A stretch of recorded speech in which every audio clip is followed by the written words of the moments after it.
Ngunya ang imong kasing-kasing magmapahitas unog mahikalimot ka sa Dios nga nagkuha kanimo gikan sa yuta sa Egipto, gikan sa balay sa pagkaulipon. Ti manig-asa ka gikan. Nganong gibutang ka diri? God said, "You have not chosen me, I have chosen you." Siya nagpili sa kuha, siya nagpili sa atong tanan.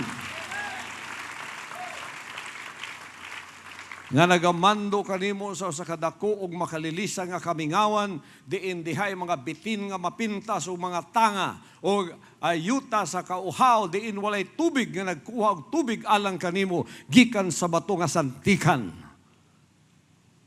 Nga nagpakaon kanimo sa mana dito sa kamingawan, nga wala hiilhi sa imong mga amahan, aron tay ikaw pagapaubson niya, o garon siya magsulay kanimo sa pagbuhat og mayo kanimo sa imong kaulahian. Ang tanang pagsulay gatong ginaagian, para sulenta magmaligunta, mutuman, para ang atong kaulahian sama sa kuwa, maayo tanan.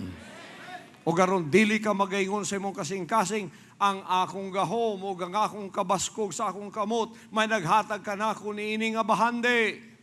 Tuwa na, self-glory na. Apan hinumdumi ang Dios kay siya may naghatag kanimo sa gahom sa pagbaton sa mga bahande. Aron malig-on niya yung tugon nga ipanumpan niya sa imong mamahan, ingon ni ining adlawa.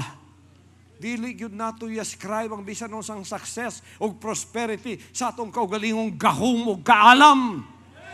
Ayaw mo kasayop, ana. Siya ang naghatag anang tanan, ang atong amahan sa langit.